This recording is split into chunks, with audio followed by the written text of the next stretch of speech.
اور بالآخر جنات کو رات تک محدود کر دیا گیا۔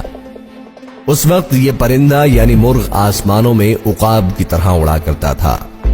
اللہ تعالیٰ نے اس پرندے کو چنا اور اس کی اڑنے کی طاقت کو کم کر کے اس کی آواز کو اور بلند کر دیا تاکہ اس کی آواز دور دور تک سنی جائے، اور مرغ کو یہ ذمہ داری دی کہ یہ زمین پر رہے، اور جب جب رات اختتام کو جائے اور صبح قریب آ جائے تو یہ اپنی آواز سے یہ حکم نافذ کرے کہ اب جنات کا وقت ختم ہو چکا ہے اور انسان کا وقت شروع ہونے جا رہا ہے۔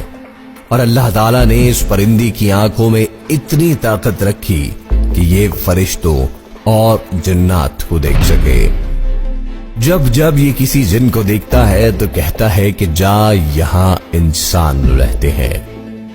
اس کے بعد حضرت علی رضی اللہ عنہ ایک بار پھر اس شخص سے مخاطب ہوئے اور کہا، اے انسان، یاد رکھنا، جب کسی انسان پر جن کا سایہ ہو تو اس کے قریب کر کے اس پرندے کی آواز سنایا کرو۔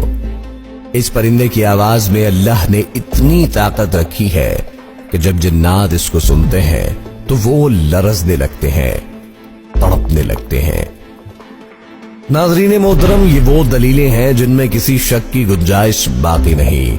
یہی وجہ ہے کہ بزرگ اس پرندے کو گھر میں پالنے کی تلقین کرتے دکھائی دیتے ہیں۔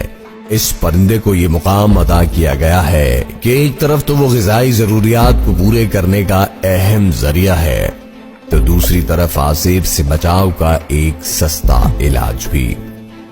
اس حوالے سے ایک اور حدیث مبارکہ بھی آپ کی خدمت میں پیش کرتے چلیں۔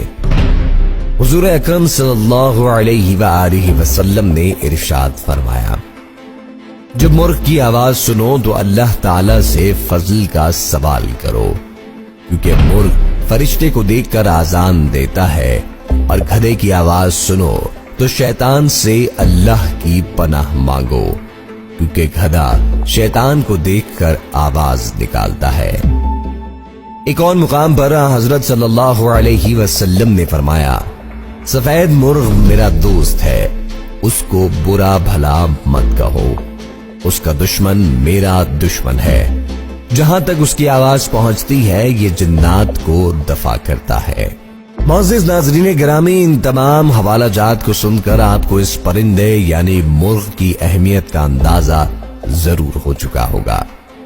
یہاں ایک بات اور عرض کرتے چلیں کہ جو دوست احباب لڑائی کی غرض سے مرغ کو پالتے ہیں، انہیں اس بات کو دھیان میں رکھنا چاہیے کہ اللہ کے حبیب صلی اللہ علیہ وآلہ وسلم نے اس پرندے کے بارے میں کیا ارشاد فرمایا ہے۔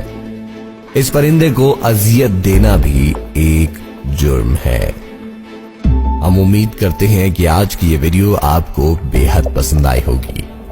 اس ویڈیو کو جتنا ہو سکے شیئر کیجیے، یقیناً آپ کا ایک شیئر کئی افراد کو معلومات اور حقیقت سے آگاہ کر سکتا ہے۔ آج کی ویڈیو میں بس